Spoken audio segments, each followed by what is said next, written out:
Deebo Samuel asked for a trade away from the 49ers. Where could he go and still keep his dynasty value? Plus, who are the biggest sellers going into the 2022 NFL Draft?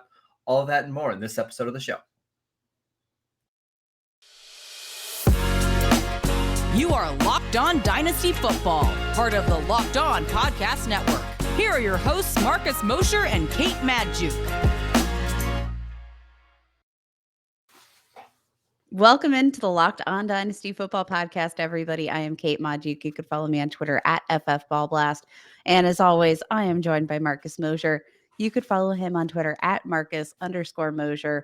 Be sure, hit that subscribe button wherever you're listening because we've got lots and lots and lots of content coming your way nonstop. It's either me and Marcus, Matt and Ryan, and we're going to help you build the ultimate dynasty roster. But we know, Marcus, the draft is approaching, and this is the prime time to make some money in your dynasty leagues. Yes, we've got, 6 days until the NFL Draft? A couple guys you should be considering selling before their value absolutely tanks a week from now. We'll get to that in just a little bit, Kate. But before we do, we should talk about Deebo Samuel. Now, it's a couple days old now, but he has officially requested a trade from the 49ers. He cites some problems with his usage in Kyle Shanahan's offense. I also saw a report that maybe he doesn't love living in California all that much, and he wants to move a little bit closer to the East Coast where he's from. But my question for you, where could he potentially land where we don't see a big drop-off in his current dynasty value? I mean, it definitely has to be a spot with a creative offensive coordinator. And I think it probably depends on just how little he wants to be utilized in that dimensional role, multi-dimensional role that we saw. But if we're narrowing things down to a East Coast team, maybe that can get a little bit more creative with, a prospect that needed some of that creativity to be unlocked. What about, I don't know, the Atlanta Falcons who just unlocked Cordero Patterson? Obviously, Deebo and Cordero Patterson are not the same, but find a team that can unlock some of that potential as a rusher. But we still know that Cordero Patterson's upside mostly lied with his receiving ability. So get him in a role where, he doesn't have to be that 1A. He can be him and Cordero Patterson can be this 1-2 punch. Could you imagine them on the same offense where it's like, is this guy a receiver? Is this guy a running back? I don't know. I think that would be so fun to watch. And it would be, I think, a big challenge for opposing defenders. I didn't even think about that as a possible destination. I really like it. And then you've got Kyle Pitts. Is he a tight end? Is he a receiver? You can move We don't know. We're all confused. Ooh, that's a really good one. And I bet if the Falcons offered pick number 8 or something like that, I bet the 49ers would have to at least think about it, right? That's my prediction. I like it. That's because we see the same landing spots mentioned over and over, right? The Jets, because they have 2 first-round picks. What about the Giants? They've got 2 first-round picks. I don't know. I like the Falcons one. That's thinking outside the box a little bit. I like that one, Kate. And wouldn't that be a nightmare for opposing defenders? Like an absolute literal nightmare, because you never know. Like with the versatility there, you really don't know who's going to do what. And then, so my plan for the Atlanta Falcons, I'm sending the number 8 for Deebo Samuel. And then what I'm going to do, I'm going to get, an extra, let's say a running back. What's their first pick in the second round here? We've got 43. Yeah. Sounds like a prime spot to draft Kenneth Walker. You've just rebuilt this entire offense, like from the ground up, and you're never going to know what's going to happen anytime these guys line up. I think that would be the most fun dynamic in the NFL. And you've suddenly transformed this entire team. All right. But let's be realistic. I agree with that. Do we think the 49ers trade him, or do we think they hold on to him and eventually give him a long-term deal? I mean, we know that the 49ers are clearly very stubborn because we've just decided to stop talking about the fact that they still are rostering Jimmy Garoppolo. Like, he's still sitting there, and I mean, from all accounts, it doesn't sound like they're not in a rush to trade him. They're very content, and you know what? Jimmy Garoppolo, he's not really doing anything on that roster right now except maybe clouding up the situation with Trey Lance. Everything that's coming out right now, Trey Lance is like, "Well, I've heard I might be the starter." Like, dude, they mortgaged their entire future to trade for this guy. Like, just having Jimmy Garoppolo there, I think, is a liability, and it's not helpful for anybody. Potentially, they move him on draft day, but we clearly see them in a They're stubborn stubborn. holding Yeah. pattern. Yeah. So your proposed trade would be Jimmy Garoppolo and Deebo Samuel for number 8 and Marcus Mariota. That Mariota goes to the 49ers as the backup to Trey Lance, helps him out a little bit. Garoppolo gets to be the starter in Atlanta.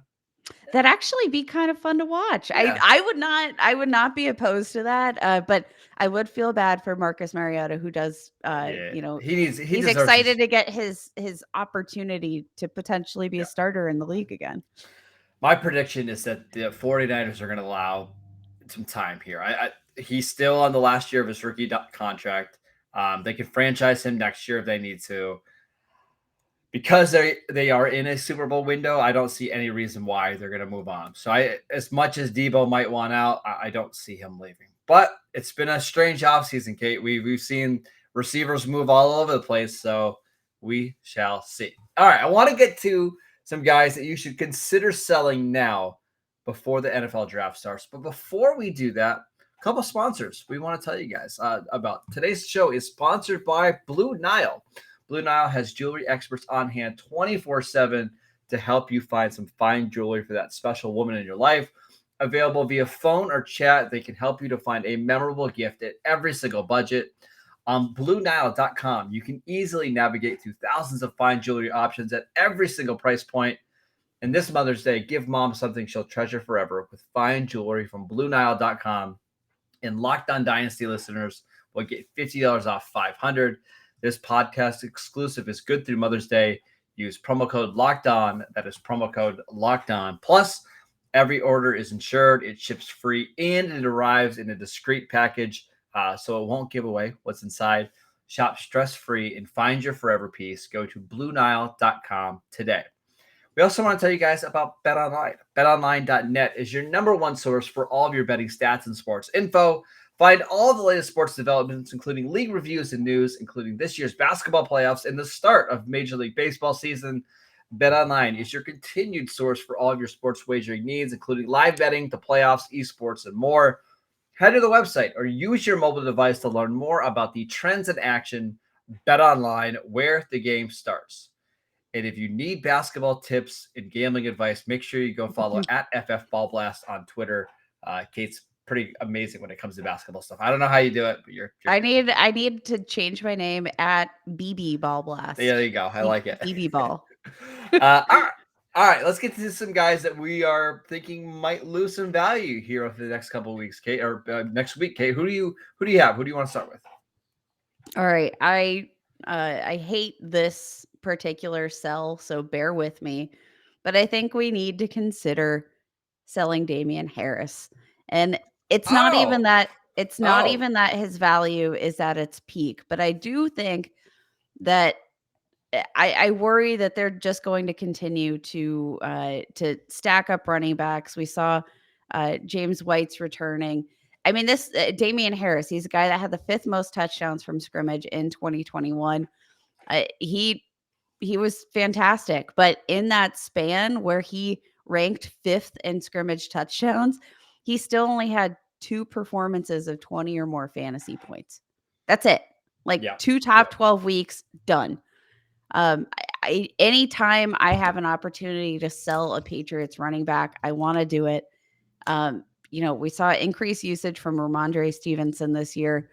I would not be surprised at all if they continued to load up and maybe grab a couple of these mid to late round running backs that are just not necessarily going to win the starting job by any projection. But I think it's going to be an interesting dynamic moving forward. I think we've probably seen the peak of Damian Harris in the Patriots offense. But if they walk away with a running back, even let's say like 4th, 5th round, I think that's going to diminish Harris's 100% value agree. a bit further.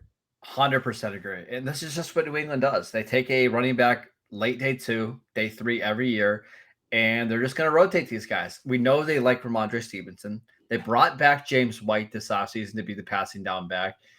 As you mentioned with the Damian Harris stats, he was really good when he played, but still the ceiling's not super high. I won't be surprised at all, Kate, if Bill Belichick goes to his trusted buddies in the SEC, Nick Saban, Kirby Smart, and says, "Hey, Saban, what do you think about Brian Robinson? Can I get him in round 4? Can he be the same kind of back as Damian Harris? Hey, Kirby, what do you think about James Cook? Could he be my new James White in my offense as a receiving running back?" I think that's very likely. So I think that's a really good call. Where is Damian Harris being drafted right now among running backs? He's running back 20, 25, lower than that? 29. 29. And I still think this might be a kind of sell low opportunity, but I still think get him off your team. Right now, when you're looking at the running back landscape, it's not like there's a lot of holes in the NFL where you're like, well, you know what, Damian Harris, if we get him into a new offense, I think he could be perfectly productive. I love what we've seen out of him, but I just don't think there's a ton of opportunities right now for him to return immediate value, and I worry about that A couple affecting trades really things moving quickly. forward. A couple trades that happened over the last week involving Damian Harris. Damian Harris for Gabriel Davis. Ooh, that one's a bit tougher because I feel like as the off season's progressing, I'm a little bit lower on Gabriel Davis. Okay. So I think I'd take Harris there. Damian Harris for Leonard Fournette, straight up. Leonard Fournette. Yeah, same. Pretty easily. Yeah, I don't disagree. Damian Harris for Kadarius Toney. I'll take Kadarius Toney. Yeah, so that's I think that's why he's probably a good sell right now, because a week from now you're not going to be able to get Kadarius Toney for Damian Harris. The next one, near and dear to your heart, Juju Smith-Schuster. I know you love Juju. I know you love Juju. But the Chiefs are absolutely 100% taking a receiver in the first 2 rounds, right? They have 4 picks in the first 2 rounds. I would not be shocked at all if they go up and try to trade for a Jameson Williams, or they try to go get a Chris Olave. And once that happens, Juju is going to be at best the number 4 passing target on this offense, right? Because you have Travis Kelce, obviously. You're going to have the new receiver. They paid Marquez Valdes-Scantling a ton of money, and they still have McCole Hardman. So you're talking about the 4th or 5th receiver option here. Some people I'm still surprised that you don't think that Juju is an automatic. Like I'm still going to take Juju over MVS or I won't, just because of the contract, right? I mean, Marquez Valdes-Scantling got like 4 times the amount of a commitment from the Chiefs, and it's a long-term deal, right? Rather than a 1-year rental. Right now, Juju Smith-Schuster, his overall ADP is 81. He's wide receiver 37. I would trade him right now. He's only 25 years old. Marcus. I know. But he's 25, but he looks like he's about 29, 30 with his body, with how banged up it is. Oh my, okay. The world is going to burn when we see Juju Smith-Schuster light it up. And he might look good for a year, but because the Chiefs didn't give him a long-term commitment, because they are going to draft the receiver high, it's why I'm fading Juju here. Yeah, that's fine. I know you hate it. That's okay. You can just tell me I'm wrong. You're wrong. Okay. All right, give me your next one. All right. I hate talking about sells because it's just so depressing on Friday, but that's okay. Yeah, it is very depressing. But I think we have to consider selling Cam Akers, who, despite like the worst performance of all time in the world in the playoffs, I know he was returning from a torn Achilles, which is insane. The turnaround time was wild, but I think we all know, based on what we saw out of him in the postseason, that he was probably not ready. Only 22, just about to turn 23, being drafted as the RB13 as of April. I worry that there's going to be some opportunities here for the Rams to, even if maybe they don't necessarily need to, they've got Darrell Henderson under contract, but he's gonna be out next year. I don't, see them re-signing him. Cam Akers, you have to worry about the health. I just think there's absolutely a realm of possibility where, we see the Rams use an earlier pick than we would expect on a running back.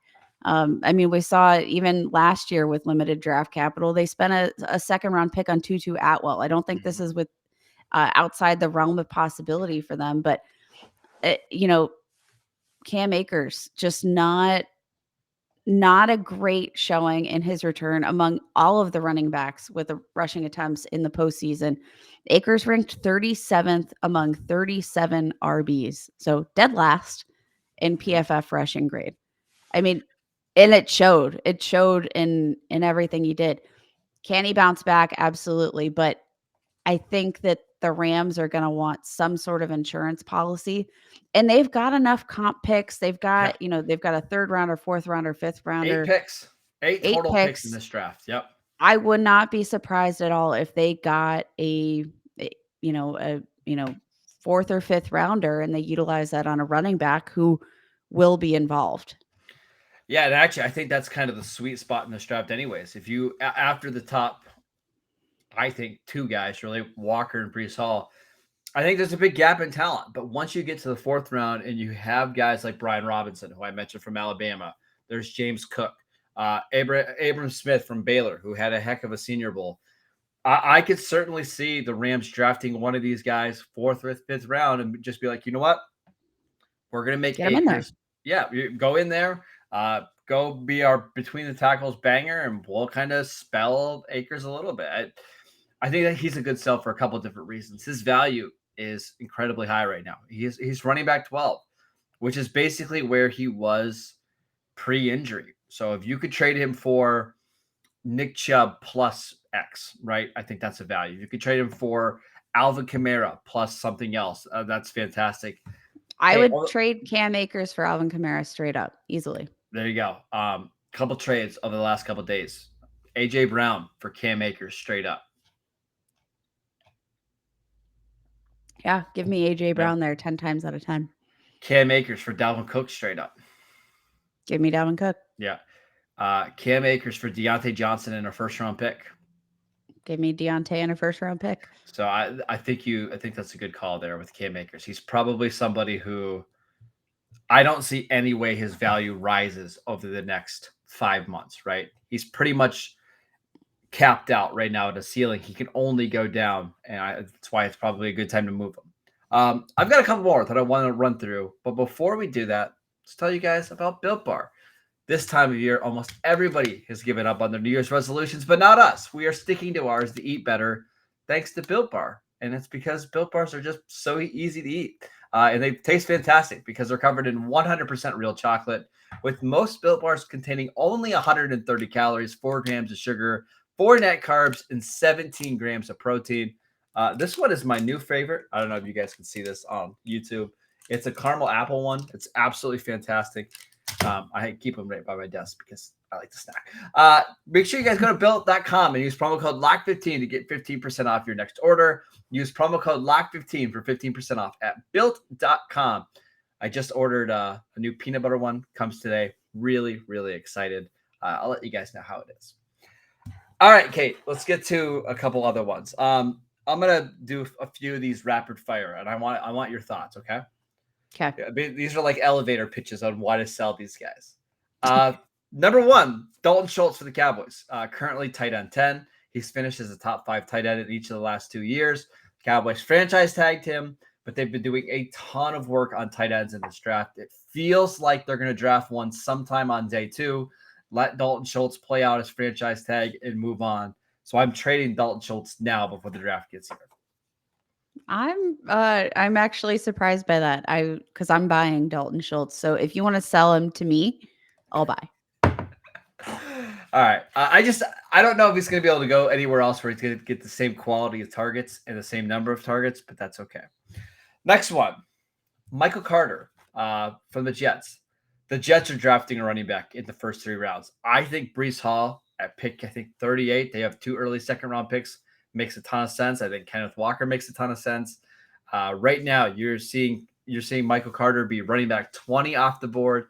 I think once the Jets draft a running back fairly high, you're going to see his value completely fall. Yeah, and I think, but again, so this might be the time to sell high, but I foresee a world where we could still see Michael Carter if they want to utilize the run a little bit more heavily, take pressure off of your sophomore quarterback who still needs some work and still needs time to develop. I could foresee a universe where, like, man, you get Breece Hall and you get Michael Carter, and it's a pretty dominant 1-2 punch. Like, let's look back. I think we saw Michael Carter be his most successful self when you got him and Javonte Williams just sort of spelling each other.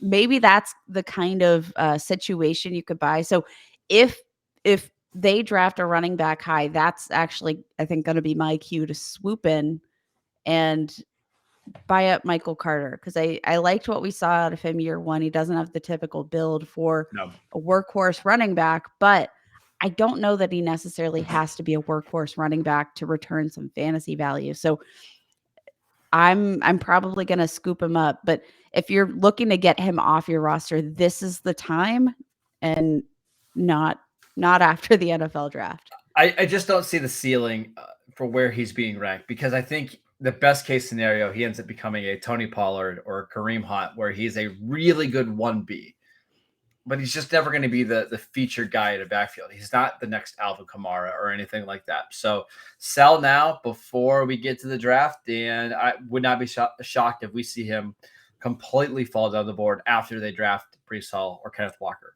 2 more. And this one really hurts because I absolutely love this player. Elijah Moore, currently wide receiver 20 on Dynasty League Football. I love him. I think he's a special slot player, but the Jets are drafting a receiver at pick 10. They just are, whether that's Jamison Williams, whether that's Drake London, maybe it's Garrett Wilson. I just don't see the number 2 receiver on the Jets being worth the 20th receiver overall in Dynasty right now. Yeah, super unfortunate, but I do think, I mean, even if you didn't believe that they were going to draft a wide receiver, which they are, you have to look at their aggressiveness to acquire one of these other, like, alpha wide receivers that have popped up on the market this year. They have been very much in the conversation for Tyreek Hill. Like, they want a top receiver, and I think that's just a clear acknowledgement. I love Elijah Moore. I love the talent. I love his. I love everything about Elijah Moore. I love his hands. That's why this one hurts. But you know what? It's not to say that again, maybe he's going to be worth some. He might become a value at some point if his value drops enough with whatever move they make in the 2022 draft. Last one for me, Devonte Smith. Currently wide receiver 17. I really like Devonte Smith. I think he's a fantastic player, but much like the Jets. Is he a sell because of the new news about JJ Arcega-Whiteside becoming the next Darren Waller? No. Yeah, I'm really concerned that there's not going to be enough targets to go around. Now that we're seeing JJ Arcega-Whiteside transition into the best receiving tight end we've ever seen in the league. Such a jerk. Pour one out for all the JJ Arcega-Whiteside fans. No, the reason I have Devonte Smith is because, much like the Jets, I envision the Eagles drafting a receiver in the first round, whether that is Chris Olave, Jamison Williams. There's been some Treylon Burks buzz. I just think once they add in another receiver in that offense, it's not going to make Devonte Smith not the number 1 there, because there's nobody in this class I think is as good as Devonte Smith. It's just there's going to be somebody else taking away targets that also has the first round draft capital. I'm not sure Jalen Hurts is the quarterback there to completely be able to fulfill, or to get two good players targets on top of a tight end, plus a running back, plus JJ Arcega-Whiteside. So I'm selling Devonte Smith. Yeah, I was joking about JJ, but yeah, I bet. Sure. Any more, Kate? I think we've covered them. I think Okay. we've covered most of these guys that I'm looking to move on from. Maybe a good time. I'm not going to go into my spiel because we've already done this a million times. But sell CD Lamb. Well, I was one of the ones that crossed out. Let's see right there, because similar situation, right, to the guys we were just talking about. Part of the reason why CD is ranked as high as he is wide receiver 3 right now is we think he's going to get 1 million targets. The Cowboys are going to draft a receiver, if not Easily. in round 1 and round 2. They've got Michael Gallup. They've got Dalton Schultz. Yeah, I think it's a good time to sell him. You are drafting him or you are selling him essentially at his peak. There's really nowhere to go but up. Exactly. And I just don't see with, the moves that I expect them to make in the draft, with the weapons that they already have in this offense. I can't foresee a future when, he actually returns wide receiver 3 value on a consistent basis. So as much as I love CeeDee Lamb, I just think we've gone too far, folks. So I could go on for days about selling CeeDee Lamb in dynasty leagues, but I'll spare you all. Yeah. But just trust me, go do it. I agree with you. This is the perfect time to sell CD. So, all right, that is it for today's show. Thank you guys for tuning in. We'll be back on Monday. We've got 4 special shows lined up for you guys next week. As we head into the NFL draft, make sure you guys are ready for that. You can follow the show wherever you get your podcast. Check us out on YouTube, Locked On Dynasty over there. Follow Kate at FF Ball Blast, soon to be at BB Ball Blast. I'm at Marcus _Mosher. Have a great weekend, and we'll see you guys next time.